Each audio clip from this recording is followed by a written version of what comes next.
thought, man of my city, man of my word. Put on my kids, I gotta swerve, I gotta dip, I gotta burn, I gotta lit, I got it worked out to the way I own 100% of my shit. I got it worked out where I got platinum right under my lips. Ayy, heard they talk about me. Rockstar, pop star, ripping my jeans. Big body bands, I'm whipping the mean. White on the minds, you whipping the clean. Space on the testy, please do not test me. I really swerve this future machine. Life is a movie, I do it truly. You see the drip, I step on the scene. You lean when I lean. And just like that, welcome back to yet another reckless discussion with your girl, Jess Hilarious, and my family. Yes, Crazy sir. ass family. Yes, all right. sir. So the name of this episode, episode 41, is called Systems. Now, being black, when you hear the word system, you just be like, automatically your mind goes to negative because the system was designed in our eyes, fucked up, but perfect for them. And them is them. We know who them is. So y'all just know, y'all know that. We always say, oh, the system is fucked up. The system is designed to fuck us up. Listen, the system is perfectly designed for them. It's fucked up for us, but they designed it to be that way. And I want to tell a story. I just recently did Wildin' Out, and B. Simone is one of my cast members, my co-cast members, and she, we stayed across the street in the hotel from a theater. We were right across the street from a theater in Atlanta, right? Okay. And Pretty Woman was playing. Now this was just, a few weeks ago. Pretty Woman was playing, and all these white people are coming out, and they all dressed up and beautiful, and men and women, gowns like that. It's all this nice shit, beautiful. Now they walk across the street, they walk past down the block or whatever, past this woman, black woman. She is on the corner with 5 of her kids, and she's changing her baby in the dirt. Changing her son in the dirt, right? And these people just walking past her, just walking past her, not even really paying her any mind. No, not making fun of her, not laughing at her. Nobody took the time to even offer her anything. You know what I'm saying? Like nothing. So B. Simone was outside. This was the day, this was like the end of a filming day. I hadn't got there yet. She told me this story. And she comes out, and she was on the phone, and she's talking, and she's about to walk. There's a diner down the street. She's walking to the diner to get something to eat, and she looks and she sees the girl, and the lady, she goes up to her and she's like, are you good? Are you okay? And the lady's like, yes, I'm good. I'm okay. I'm all right. And she's like, no, you're not. You're not okay. You're changing your baby on the corner. Your baby. She's like, no, I have a blanket here. I'm good. She's prideful. You know what I'm saying at this point. And B. Simone was like, yo, I could have walked away, but I got a $2,000 bag on my wrist. I'm not walking away from you. I'm not gonna help you get a room. She said, where are you staying? The lady was very closed, didn't want to tell her too much. She said, no, we good. We're trying to get into the shelter. It's first come, first serve.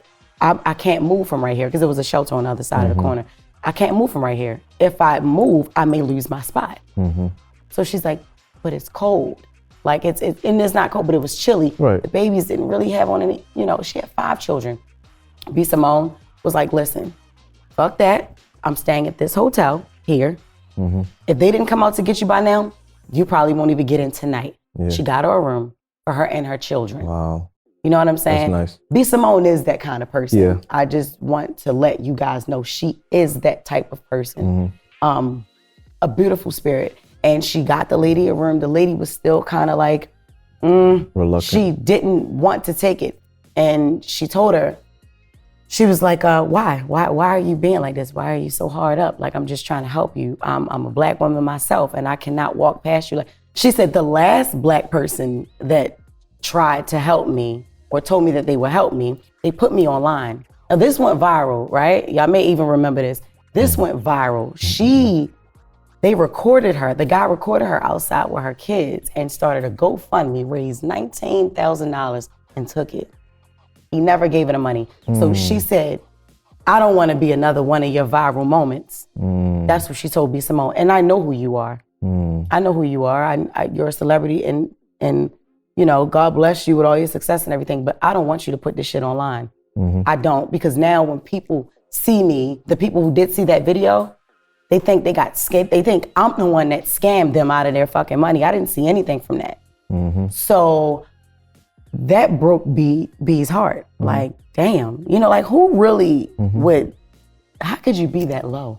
Like, how could you be that fucking low? Like to just take the $19,000 and go. She said it was a young guy. And, you know, he was probably like a TikTok star or whatever too. But the fact that he took that money, you know, so that's why she's not able to trust. But imagine the position she was put in. You can't trust nobody. You got 5 kids. Where's the dad? It's like you live in, you're trying to get into a shelter, you know? So it's like, where do we go from there? Where do we go from there? Because what can I do to help you get back on your feet for your 5 kids? Right. Now, I understand, yeah, I'm gonna help you today, but what about tomorrow? What about the day after that? And she was like, well, one of my kids special needs, so I get a check for him every month. And that's why I can't get a job making a certain amount or they will take it from me. Yeah. Mm-hmm. The systems, that's why it's called Systems, this episode, because that broke my heart as well as it broke hers. But what broke my heart even more than her changing her baby on the dirt and all the people walking fucking past her and all that shit and waltzing up and down the fucking street was the fact that she said she can't get a job where she'd make a certain amount of money because they would take the check from her that she's getting for her son. So that system is designed for people like us to stay there. Like, you don't want me to work. I can't work. I have to live off this little itty bitty ass change. I have 5 children. But I can't even get a job, you know, or a good one, because then my son's benefits is taken away. How? He's still special needs. He's still, like, he still should be compensated. That's not his fault. That's not her fault. How you give me something and take it away because I want to do better with my life. I want to actually be independent and I want to get a job. And that's the fucking system. They make us jump through hoops for benefits. While people do abuse it, there are people that need it that have to meet a certain criteria to get it. Like, damn, why? Why do I have to? It's like being on probation. Because that's where the judgmental part come at. What do you mean? They assume that everybody's gonna fuck them over. But speak on the system, it's different types of system. I'm gonna speak on the child with the special needs. Yeah. We don't know what type of system she was on with that case, because that child with a special need will always get a check. They can't take that away from you. Right, okay. Now, if it's some temporary assistance, which a lot of these programs are temporary assistance. Okay. They're designed for you to use it, get on your feet, move on. Okay. Section 8. Section 8 was for people who couldn't get homes. It helped you, and then you got off. Gotcha. But you have people who've been on for 20 and 30 years, and you wonder why the line's so long. So then that's where the MBQ and all of those other temporary assistance programs come. So yes, the system, me personally, I believe the system is to help the minority. I believe that food stamps, I had this conversation a while ago, food stamps are for people who really can't afford food. Yeah. If you have a $2,000 bag or $1,000 pair of shoes, whatever the case may be, why are you tripping about how much food costs? And this is coming from a person who's been on both ends of the side. And I was like, I ain't never want to go do them programs because why is somebody else that needs that? Yep. So I do think some of the systems are designed for us to fail, but some of the systems are temporarily for us to get back on our feet. Yeah. Okay. So I'm not gonna sit here and have petty, not that lady's situation, I not understand her, what you're saying, but I'm not gonna sit here and have petty for the people who these temporary programs, you know, if you excel more, then they don't want to take it, yes. Okay. Because if you can make more, you don't need my assistance no I got more. you. So with that child, no, that wasn't that temporary system. That was, I don't know what system she was on the temporary, I don't know what system she was on. Because if you have a mental disability child, that check don't stop. Yeah. That is a check, that check don't stop. Ain't no, oh, you make this much now. They might try to, they gonna try to do their little thing. But that check, oh, they're gonna take my son mental disability check if I get a job. No. Okay. Now listen, this is why you have to educate me on certain things. Yes, so now, these temporary systems, people are abusing them. Right. Not everyone. Not everybody, because that's why it hurts me so much in that sense, because why? Got you. Not everybody abuses them. People really need these programs. Yeah. It's people who can't go get a job. Yeah. I get if people want to say, oh, they can go get a job, I get all of those. Yeah. But it's people that really don't know that they have the resources and really can't get these jobs. So the temporary assistance is to help them get somewhere. But how can they get somewhere when they're already being judged because it's the people before them that didn't need it that already abused the program? Right.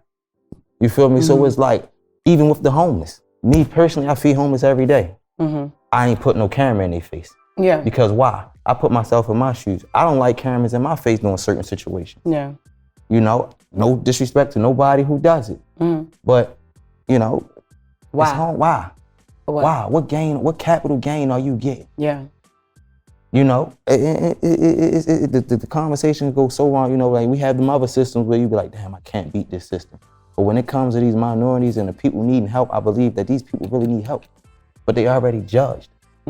They judge when they apply. Why? Because the system that caught on to what the people who was abusing it already done done.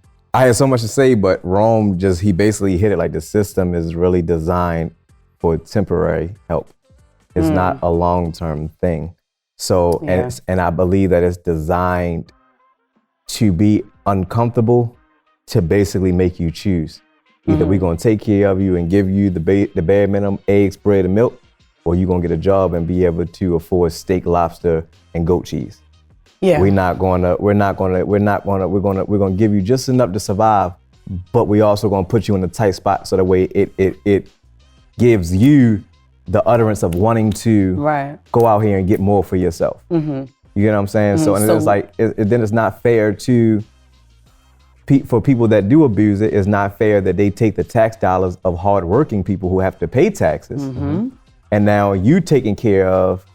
Prime example. I think everybody on this board owes taxes, a significant amount of taxes every year. Or everybody on this panel per se owes a significant amount of taxes every year. I haven't got taxes back in about 5 years. So I've been paying for 5 years. So it's like, where's my tax dollars going to? They're going to the system. They're going to help other people out that needs help. Okay, cool.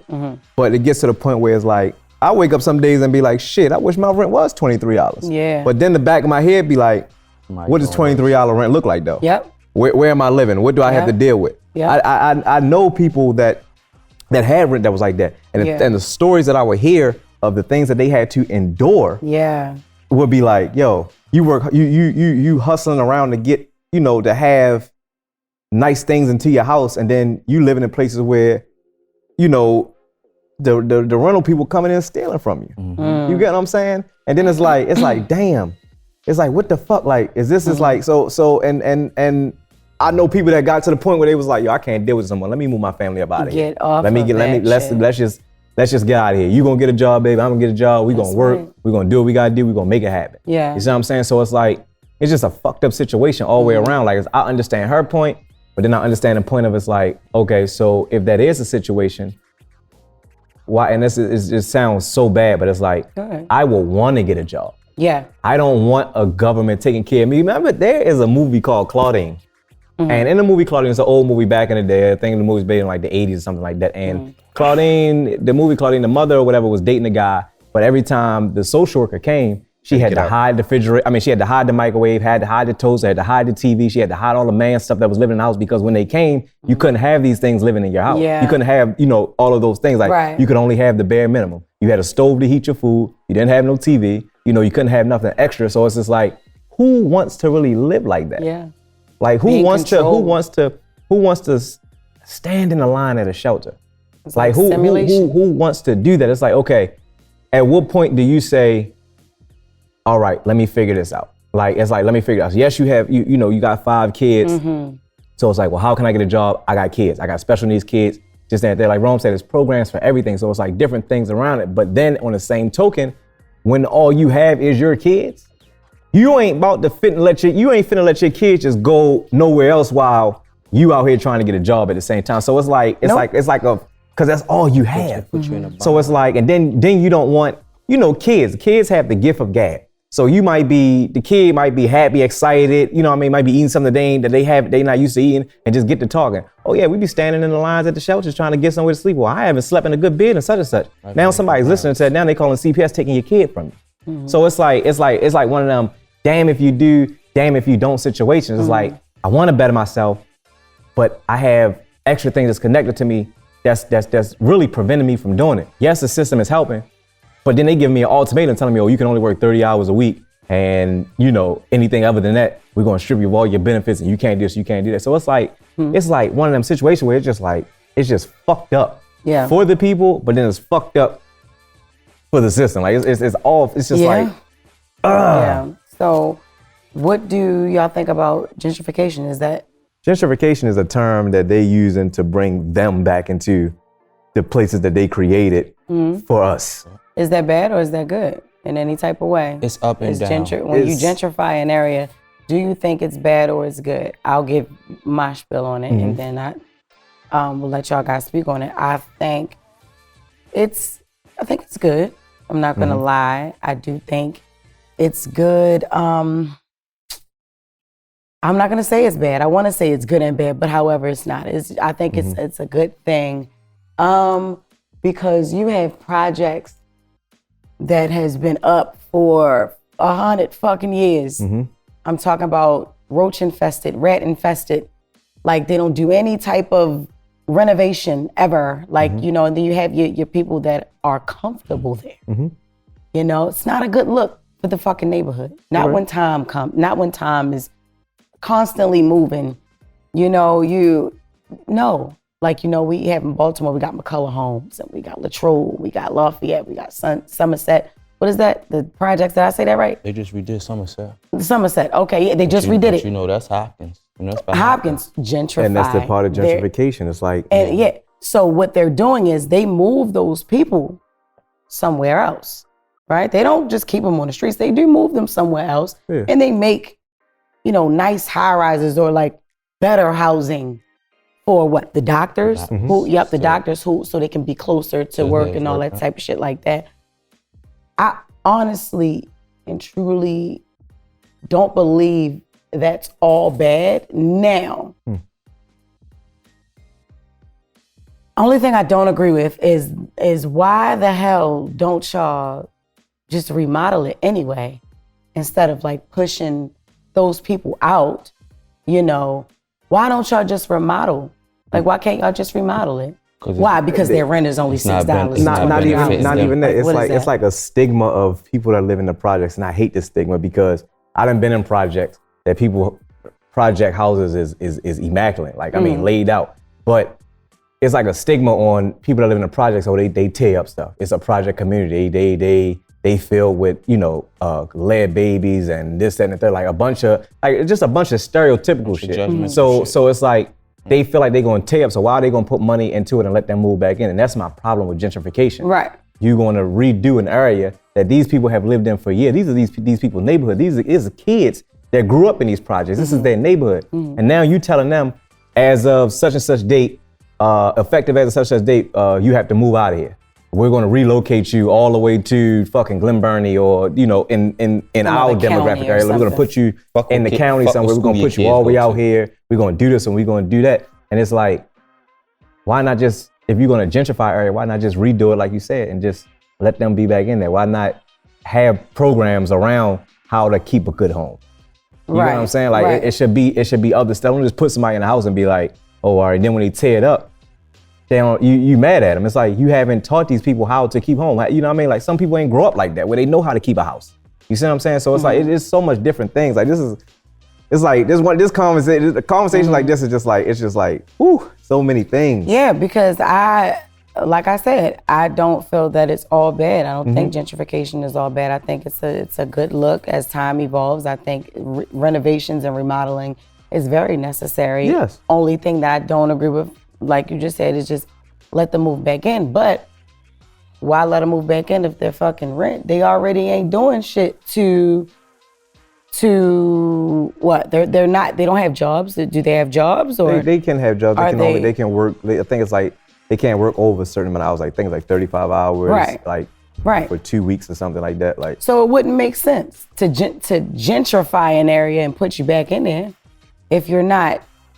That goes back to the programs that you was talking about. Like it's designed temporarily, but these people have been living in the fucking projects for 50 years. Like Priince said, it should be programs designed for them around keeping up living spaces and keeping a job, pushing these motherfuckers to get jobs. So then y'all can let them go. It's programs.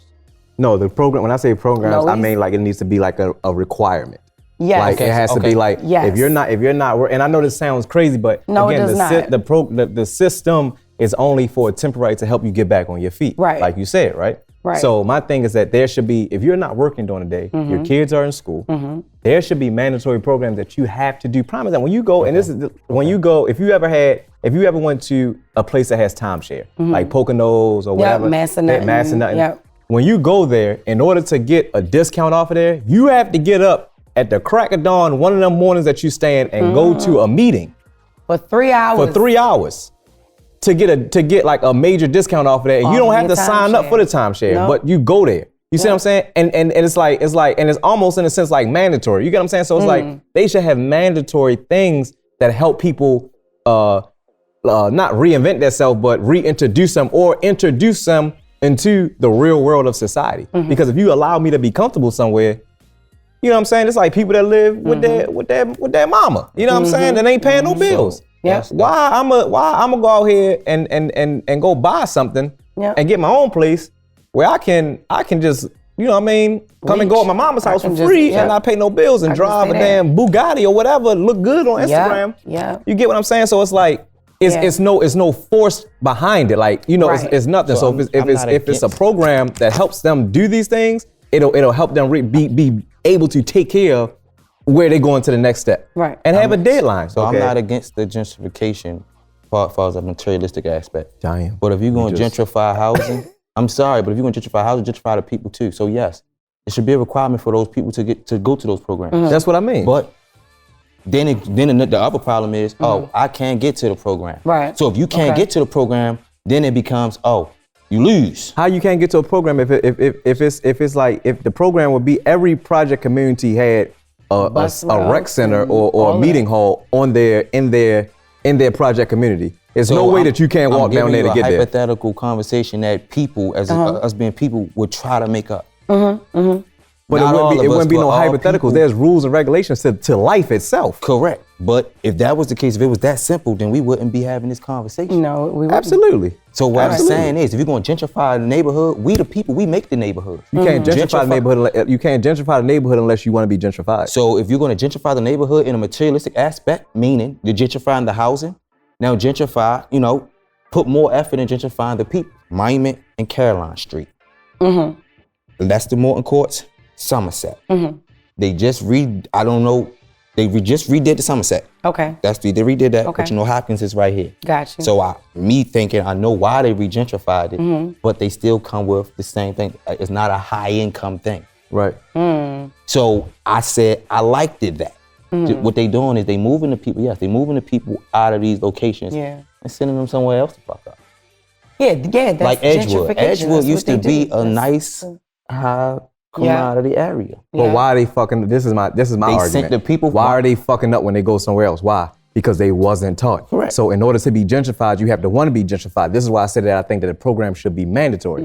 Because you can be gentrified as a person, you can be changed as a person based off of the generational change. You get what I'm saying? So if you don't want to be gentrified, then the system shouldn't have. Then you shouldn't be able to abuse and use the system, because at that point that becomes you abusing.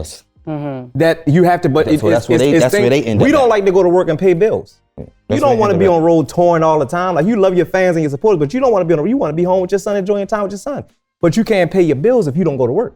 Yeah, I get it. But I'm saying you would like to spend more time. I would like to spend more time, but I honestly would like to keep fucking working. I never not wanted to work. I never desired not to want to work in my life. I learned that from my mother and my father. I belong to two hardworking ass parents who still work to this fucking day. Now look, the government can't teach a motherfucker how to work. I'm sorry if y'all getting upset with it. I'm sorry.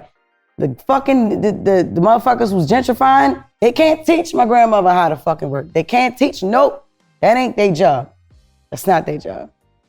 Their job is to keep you in the space that you in, though.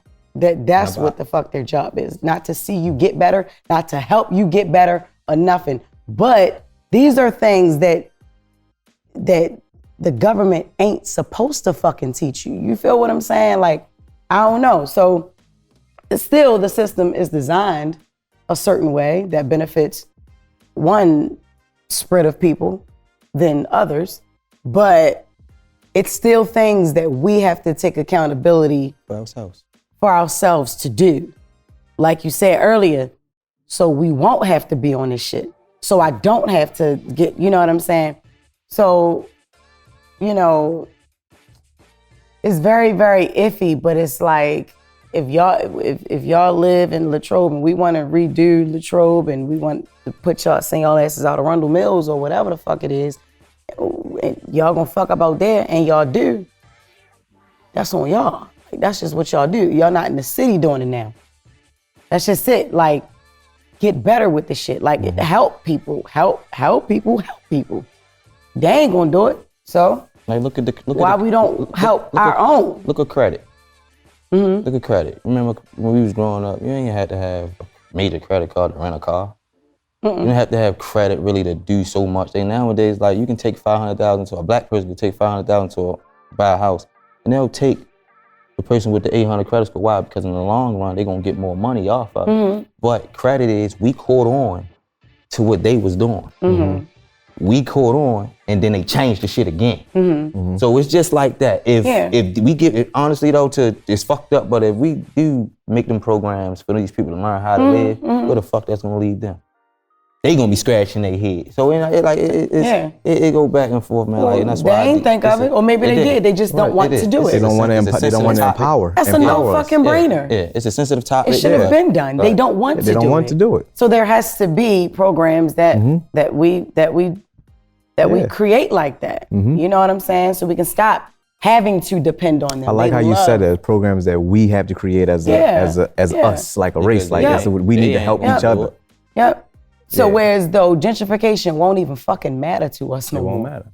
It won't matter, because honestly, how I look at it is, if I used to live in the fucking projects and I come back 10 years later and this now like this glamorous shit, I'm still gonna look at y'all like, what? Yeah. Them roaches still up in there. Yo, they just in the walls. They in the walls. Shit. Y'all just sealed up. Y'all just bought the premium caulk. The fuck? Like the rats is still there. They in the walls. Y'all just got premium sheetrock that they can't bite through. They can't bite through. It's still there. That's it. You know what I'm saying? Yeah. And that's bad. That's bad. But that's what the system is, right? Even talk about this and then we done with this one. Okay, the system.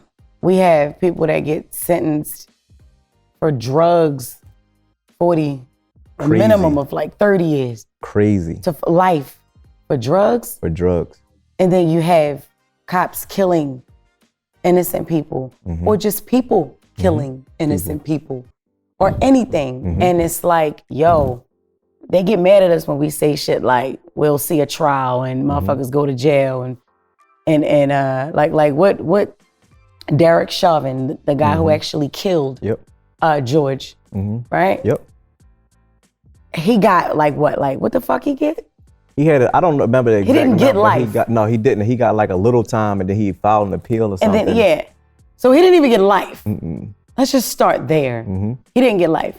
Now, one of my homeboys just came home from doing 26 years.